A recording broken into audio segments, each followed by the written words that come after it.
আজকের দিনটি আমাদের জাতীয় জীবনে অনেক ঐতিহাসিক একটি দিন, ব্যক্তিগতভাবে আমার জীবনেও। 2024 সালের 5ই আগস্ট তথা 36শে জুলাই শাহবাগ থেকে ছাত্র জনতার মিছিল নিয়ে আমি এবং আমার সহযোদ্ধারা এই জাতীয় সংসদের প্রাঙ্গণে আমরা এসেছিলাম। ছাত্র জনতাকে সাথে নিয়ে ফ্যাসিস্ট মুক্ত করেছিলাম এই মহান জাতীয় সংসদকে। সেই দিন আমাদের ভূমিকা ছিল বৈপ্লবিক। আজকে একটা ভিন্ন প্রেক্ষাপটে গণতান্ত্রিকভাবে নির্বাচিত হয়ে আজকের এই মহান জাতীয় সংসদে কথা বলতে পারছি, সেজন্য মহান আল্লাহ তাআলার কাছে এবং জুলাই গণ অভ্যুত্থানের সকল শহীদদের কাছে কৃতজ্ঞতা প্রকাশ করছি। মাননীয় স্পিকার, হাজারো শহীদের রক্ত মারানো আর অসংখ্য আহত পঙ্গু দেশপ্রেমিকের সর্বস্ব ত্যাগ করা মহান গণ অভ্যুত্থানের ফসল এই সংসদের অভিভাবক হিসেবে নির্বাচিত হয়ে আপনাকে অভিনন্দন জানাচ্ছি। মাননীয় সংসদ নেতা, মাননীয় বিরোধী দলীয় নেতা এবং মাননীয় বিরোধী দলীয় উপনেতা এবং সকল মাননীয় সংসদ সদস্যদেরও অভিনন্দন জানাই। আমি শ্রদ্ধার সাথে স্মরণ করছি আমার সেই ভাই বোনদের যারা নিজের বুক বুলেটের সামনে উন্মুক্ত করে দিয়ে আমাদের আবারও স্বাধীন করে নিজেরা স্মৃতি হয়ে গিয়েছেন। আমরা তাদের শাহাদাত কবুলের জন্য মহান আল্লাহর কাছে দোয়া করছি। একই সাথে আহত ও পঙ্গু জুলাই যোদ্ধা ভাই বোনদের প্রতি আমার সবটুকু আবেগ, শ্রদ্ধা আর ভালোবাসা দিয়ে কৃতজ্ঞতা জানাচ্ছি। তাদের সুস্থতা কামনা করছি। তাদের অমূল্য জীবন, রক্ত আর অপরিসীম ত্যাগের ফলে আমরা আজ সংসদ সদস্য। 24-এর গণ অভ্যুত্থানের বৈষম্য বিরোধী ছাত্র আন্দোলনের নেতৃত্বে অংশ নিয়েছিল ছাত্র, শ্রমিক, কৃষক, শিক্ষক, অভিভাবক, সাংস্কৃতিক কর্মী, আলেম সমাজ, তরুণ সেনা অফিসার ও সৈনিকগণ ও প্রবাসী বাংলাদেশি ভাই ও বোনেরা। অভ্যুত্থানে গুরুত্বপূর্ণ ভূমিকা রেখেছে আমাদের নারী সমাজ, সামনে থেকে নেতৃত্ব দিয়েছে ও নির্যাতিত হয়েছে। আন্দোলনে প্রাইভেট বিশ্ববিদ্যালয়, মাদ্রাসা ও স্কুল কলেজের ছাত্রছাত্রীদের ভূমিকা ছিল তাৎপর্যপূর্ণ। গণ অভ্যুত্থানে ভ্যানগার্ডের ভূমিকা ছিল ফ্যাসিবাদ বিরোধী রাজনৈতিক দলের নেতা কর্মীরা। স্মরণ করছি ছাত্র দল, ছাত্র শিবির, ছাত্র শক্তি, ছাত্র অধিকার পরিষদ এবং বিভিন্ন ইসলামপন্থী ও বামপন্থী ছাত্র কর্মীদের যারা সাহসিকতার সাথে লড়াই করেছিল বৈষম্য বিরোধী ছাত্র আন্দোলনে। মাননীয় স্পিকার, 24 মানে কেবল 24 না, এর পিছনে রয়েছে বিশাল প্রেক্ষাপট। আমি স্মরণ করছি 47-এর আজাদীর লড়াই, 71-এর মহান মুক্তিযুদ্ধ এবং 24-এর ছাত্র জনতার গণ অভ্যুত্থান এবং সকল জাতীয় শহীদকে। এ সকল ঐতিহাসিক জাতীয় সংগ্রামের ধারাবাহিকতায় আজকের বাংলাদেশ গৌরব নিয়ে দাঁড়িয়ে আছে।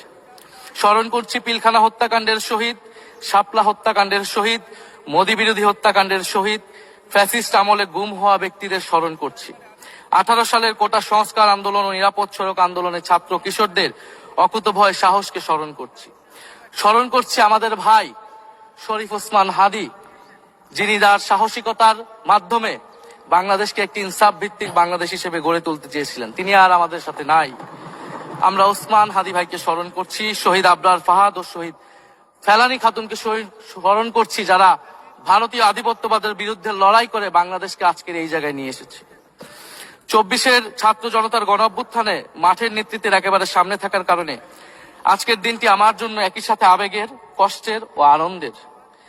আমাদের সংগ্রামের সাথী শহীদ আবু সাইদ, শহীদ মুগ্ধ, শহীদ ওয়াসিব, 4 বছরের শিশু আহাদ, 6 বছরের শিশু রিয়া গোপ সহ প্রায় 150 শিশু শহীদ। মাননীয় স্পিকার, পুলিশের এপিসি থেকে ফেলে দেওয়া শহীদ ইয়ামিন, সাভারের আশুলিয়ায় ভ্যানের উপরে জীবন্ত অবস্থায় আগুনে পুড়িয়ে মারা কিশোর শহীদ সজল সহ অগণিত মানুষের স্মৃতি আমাকে প্রচন্ড ভাবে নাড়া দিচ্ছে। মাননীয় স্পিকার,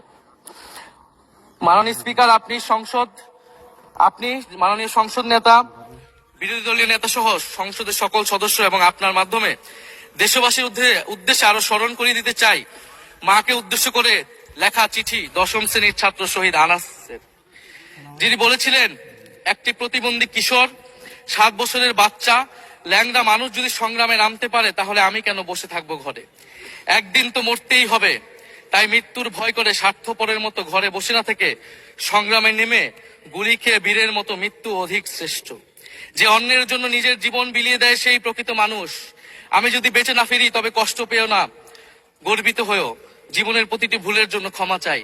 আনাস তার মাকে এই চিঠি লিখে রাস্তায় নেমে গিয়েছিলেন, শহীদ হয়েছিলেন। মাননীয় স্পিকার, যাদের আত্মত্যাগের কারণে আজকে আমরা এখানে বসে কথা বলতে পারছি। মাননীয় স্পিকার, জুলাই গণঅভ্যুত্থানের সাথে জড়িয়ে আছে দেশনেত্রী বেগম খালেদা জিয়ার সংগ্রাম ও তার আত্মত্যাগ। ওনার সংগ্রাম অনুপ্রাণিত করেছিল বাংলাদেশের তরুণ সমাজকে আত্মত্যাগ করতে, আত্মহুতি দিতে গণ অভ্যুত্থানে। আমরা আজকে তাকে শ্রদ্ধার সাথে স্মরণ করছি। মাননীয় স্পিকার, আমি বিশ্বাস করতে চাই আমরা যারা সংসদে বসতে পেরেছি কেউই এই শহীদের রক্তের সাথে বেইমানি করব না। কারণ জুলাই গণ অভ্যুত্থান মানে শুধু জুলাই গণ অভ্যুত্থান নয়, এটি নতুন বাংলাদেশের আকাঙ্ক্ষা। গণভোটের রায় অনুযায়ী আমরা যেমন সংসদ সদস্য, একইভাবে সংবিধান সংস্কার কমিশনের সদস্য। আমাদের সরকারি দলের বন্ধুরা অবিলম্বে সংবিধান সংস্কার কমিশনের সদস্য হিসেবে শপথ নেবেন বলেই আমরা বিশ্বাস করি। আমরা একই সাথে গণতান্ত্রিক সংস্কারগুলো সাধন করতে চাই। 70% মানুষ গণভোটে তাদের রায় জানিয়ে দিয়েছে মাননীয় স্পিকার। গণতন্ত্রে জনতার রায় সার্বভৌম, তার উপর কোনো আইন বা বিধান চলতে পারে না। মাননীয় স্পিকার, আমরা বিচার চাই, জুলাই গণহত্যার বিচার চাই, শরীফ ওসমান হাদি হত্যার বিচার চাই, গুম খুনের বিচার চাই, বিগত সময়ে হওয়া লুটপাট এবং দুর্নীতির বিচার চাই।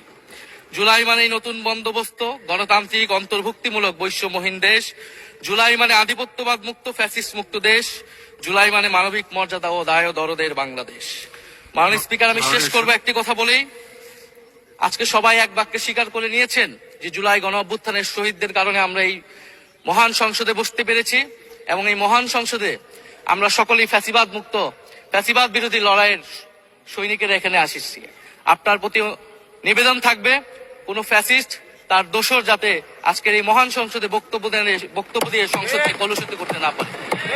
আমরা ফ্যাসিস্ট মুক্ত, আমরা ফ্যাসিবাদের দোসর মুক্ত জাতীয় সংসদ চাই।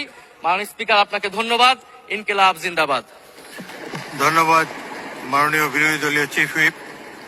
এবার আমি আহ্বান জানাই